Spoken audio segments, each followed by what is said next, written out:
Ipinagutos na ng Department of Interior and Local Government ang pagsasagawa ng lifestyle check sa mga miyembro ng pambansang pulisya.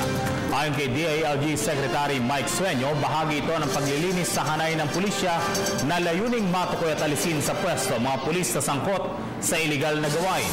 Kaugnay nito, inatasan na rin ni DILG Secretary Sueño si PNP Chief Ronald De La Rosa na unahing isailalim sa lifestyle check ang tatlong aktibong police generals na sina dating PRO6 Director Chief Superintendent Bernardo Diaz, dating NCRPO Chief Police Director Joel Pagdilao at dating QCPD Director Edgardo Tino. Samantala, sinimulan na ng National Police Commission ang investigasyon sa naturang mga general.